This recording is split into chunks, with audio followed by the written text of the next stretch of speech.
What's up, everybody? Welcome to Podcast Now, Back to the Past. I'm Alex, and in this video, I want to look at Mortal Kombat Shaolin Monks, a game that first released on September 19th, 2005. This was a game that I was told that I need to check out when I'm talking about the older Mortal Kombats. I started back at Mortal Kombat 9 or Mortal Kombat 2011. We've obviously done videos on 2011, Mortal Kombat 10, as well as Mortal Kombat versus DC, but I was constantly told to go back to games like Armageddon, which I have not done yet, but one day I will, and then this game. This game was highly recommended by several of you, and let me tell you, I really, really like it. It's got its shortcomings, like many other games I'm sure would have, but this game is very unique. This game is very cool. And then reading comments from like walkthroughs or playthroughs of this game online, you see the absolute love for this game. A lot of people grew up on it. A lot of people played it cooperatively. A lot of people want this game to come back in some way, and I would totally be up for something like this. Now,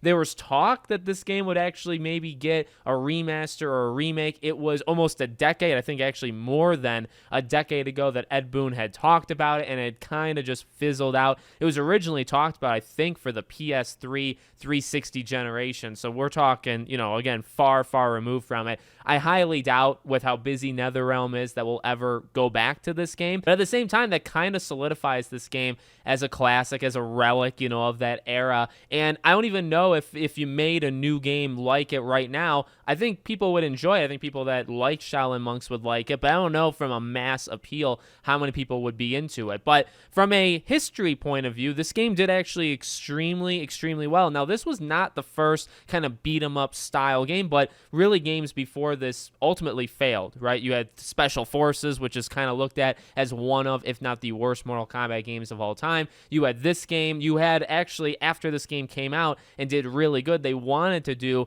a Scorpion and Sub-Zero game in the exact same way that this game was. They also were considering maybe making just a Shaolin Monks 2. And again, both of those, like hearing a Scorpion and Sub-Zero game in the way that this game is, I think would be really cool. And we'll talk about what makes this game so special. But to me, it's the combat. The actual gameplay of this game is so different, but so good, and kind of keeps the classic, like what you think of as Mortal Kombat. It does it extremely well. And it tells a pretty interesting story. Not one that's like super fantastic. The voice acting is definitely all over the place. It was pretty predictable of the Shang Tsung being Raiden kind of thing. I mean, they actually kind of showed it to you, so really only Liu Kang or Kung Lao were kind of left out. But the idea that you can play this game, well, number one, more than once and play it as either of them, and they have their own unique abilities and they play pretty differently. The story is relatively the same no matter what, right? But each of them are so different. Now, I played personally as Liu Kang. I watched a playthrough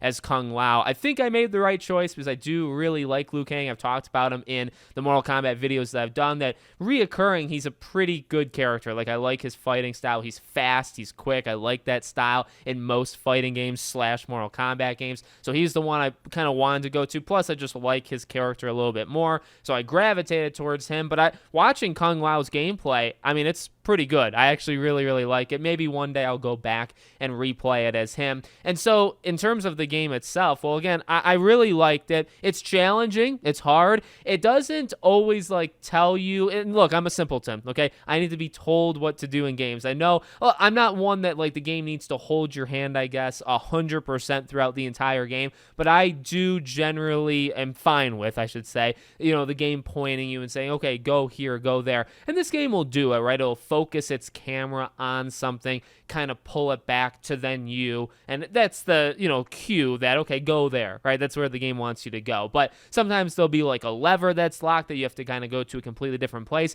I got lost several times. I had to look at a walkthrough a couple of times. It's different. It's a different era. I definitely would say that if I played this game back in 2005, I was 9 years old, I guess, at the time, I would not have, I think, done very well with it. The combat's actually, I guess, in terms of that confusing element of like where to go and what to do, that's actually harder than the combat. The combat is, I actually think it's pretty, like, it feels good. It feels kind of organic. It feels like, and I've said this before, like with every Mortal Kombat game I'm playing, I feel like I really am getting better at how you fight. Now, this is a very different kind of Mortal Kombat game because it is a beat 'em up, but I will say you can string together combos, and the game really, I think, focuses on doing that. So you'll unlock things, you'll be able to buy things. Actually, I'll give you guys my secret, and you can probably tell by watching the gameplay that I'll be showing. For an actual embarrassing amount of time in this game, I didn't upgrade like anything, because the game also doesn't exactly tell you. But eventually, I think I saw the walkthrough of Kung Lao, and he beat a part that I was trying to beat, and they went to the menu to like unlock things, and I was like, oh my god, I've been playing with I haven't done anything to make Liu Kang any more powerful, to not unlock any more combos for him. And then I did it, and I bought basically like half of the entire skill set or move set, and I was like, oh my dear god. But I handled myself, I would say, very, very well. I didn't die too much, compared at least to like Mortal Kombat, what we've talked about, DC, Mortal Kombat 9, I died a lot. I'd say this was a lot more smooth sailing, and that's totally fine with me. I wasn't looking to die like 500 times, but the enemy variety, I think, is pretty cool. The bosses, I think the bosses are super neat, whether they're bosses that are whether they're like the mini bosses, or you fight Sub-Zero, you fight Scorpion, obviously Shao Kahn, like there's the cast of Mortal Kombat here, Melina and Jade. And I mean, there's a lot of lore, and again, I kind of like going at it the way I am. Like, I'm definitely going at it in the wrong order, starting with 9, then going to DC, then going to Mortal Kombat 10, now going to this. It's like I'm jumping all over the place, but like I'm seeing reoccurring characters, and actually, I think in this game, like, everybody is somebody that I would have already met because I've played the past games. I'm not confused. Ermac, Kano, like all of them, like I've seen them before. I know their powers, and I think that was also kind of cool to see as well. This is the oldest game of Mortal Kombat that I've played so far, and so it's going to have like the biggest limitations. It's also in a totally different style. So when it comes to their fighting technique and the combos, and not just Kung Lao and Liu Kang, but also the enemies or the bosses, how are they going to play? And I actually was really impressed. I guess I'll start with just the fighting style of like the bosses and with the characters themselves. They're really good. Like, they're really detailed. There's the classic abilities that I know as like the more newer things, right? Playing Mortal Kombat 9 and 10. Like, I've seen these moves before, and it's like when Katana, throws you in the air with her blades, and it's like, okay, that's really, obviously that's a classic move of hers. I'm sure that was probably in the very beginning, but I know it from like the new stuff, and they were still doing it back then. That's super cool. And then from the fighting itself, hard to describe. Whenever I make all these Mortal Kombat videos, I feel like I always get myself into this pickle. It's really hard to talk about how fun and how cool and how much I like the combat. It's hard to like describe fighting inputs when I'm not playing it and when you're not playing it. But if you've never played the game before, I'd honestly say try it out. If you have played the game before, maybe you know more than me how to describe the fighting. It's super fun. It really is. And I think I was actually stringing together better combos in this game than I ever have in any other Mortal Kombat games. Sometimes they'll track, right, how many combos or hits that you do, and I can maybe get up to like 9 or 10 in like an average Mortal Kombat game. I've talked before about how the AI will sometimes just light you up and get you to like a 15 to 20. Sometimes specifically Liu Kang, will get you to like 19 hits in a row that the AI will do to you, and I hate it. I despise it. But in this game, I was actually pulling off, maybe it's because I was playing as Liu Kang, I was pulling off the 19 hit combos all the time. I was figuring out how to like juggle them and then slam them down and then fire them, and it's actually quite detailed, like, for only having so many buttons, and there's not left, right, down, square, left, down, square. It's not like that. It's not that detailed. But number one, you can chain things, and number two, there's like the specials to them. So holding like the R2s of the world to be able to do something kind of unique, I think is really cool. And then you chain them together, and like I said, I was juggling them like there's no tomorrow. I was landing long combos. I was having a ton of fun. Where the game really, I think, again, and not falls apart, but the weakest part of the game is the lack of like being kind of direct in, okay, here's what you're gonna do, here's where you're gonna go. But beyond that, it's cool in the lore of Mortal Kombat. You're going to go to kind of some classic places, some places I've never seen before. You're going to meet, in terms of me, you're going to meet characters that you have met before, right? But then you're going to fight them in ways that you've never done it before. Like, when are you going to fight the Katanas and Melinas of the world in the way that you do here? Or when are you going to fight the Shang Tsung in the way that you do at the end of this game, right? It's super cool. Now, again, the story, like, I think the coolest element of the story of this game is that two different characters, and, you know, you'll have, like, Johnny Cage kind of come in at some point. Sub-Zero will help you at some point, right? So, like, that's the cool element of it. The weaker element is the whole idea is I don't even know if you're supposed to know or not supposed to know about this trick that's going on with Raiden, that you're actually not doing what you think you're doing, and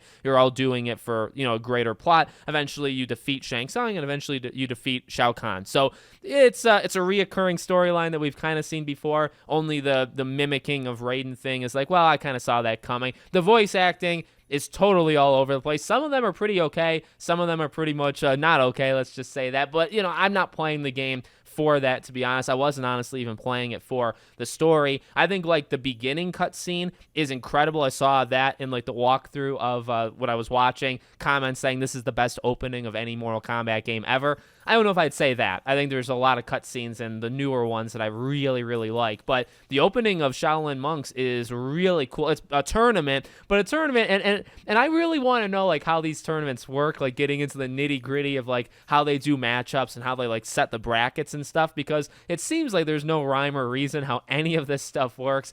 That tournament kind of seemed like it was a little out of hand, and obviously, you know, how everybody dispersed that tournament was very out of hand, but that was a really fun cutscene.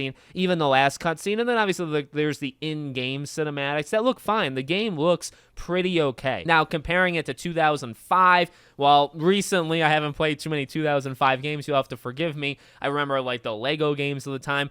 Star Wars Episode 3, Revenge of the Sith, I think, was 2005. So I don't, off the top of my head, I don't know the comparisons between visuals of this game versus others. I thought it actually looked pretty okay. I remember planning this out to go back to this game and thinking, okay, I'm going to have to kind of suffer through some of the aging things. But what's funny about it is, like, the story is not, I wouldn't say the story is old. I'd say the story is just not very good in terms of, like, the twist. They don't really catch me. I'd say something like the combat actually doesn't feel old either. The thing that, like, ages this game the most is the voice acting being kind of all over the place. That's like a signature of older games. And then maybe obviously the visuals, right? The visuals aren't going to look like a 2023 game, so you obviously know it's a little bit older, but the combat, I think, really holds up. And I don't think, if you were to remaster this game, this is what I want to go out on. If you ever bring this game back, Ed Boon, which you said 10 plus years ago you never did it, if you ever bring this game back, you really don't have to touch the combat all that much. There is some finickiness a little bit, especially, like, if you're in a group, like if you're in the middle and there's multiple enemies attacking you, and sometimes you can kind of get in the middle of their combos and it can kind of get annoying. But really, I'd say 90 to 95% of the time, the combat is really good, really different, really unique, really fun, and you don't have to change it a lot much if you ever were to bring it. Beat 'em up games are, I mean, at least this kind of beat 'em up game is really, really kind of timeless, and I appreciate it. I appreciate what this game did. I'm sorry I couldn't support it at the time, but you know what? This game sold really well, hence why they were thinking about doing a second one, hence why they wanted to do a Scorpion and Sub-Zero. But obviously this was 2005. You don't have all that much time remaining until we start to get into the reboot of Mortal Kombat and Midway filing for bankruptcy and dissolving and all that stuff. So this is kind of towards the end of that era of kind of all over the place Mortal Kombat games from what I can gather, but at least this game, and trying something that had been tried before and completely failed, trying it now and it actually worked really, really well. I appreciate that quite a bit about this game. So let me know what you guys think in the comments. Make sure, as always, you're subscribed to the channel, bell icon turned on, and I hope to see you all on the next one.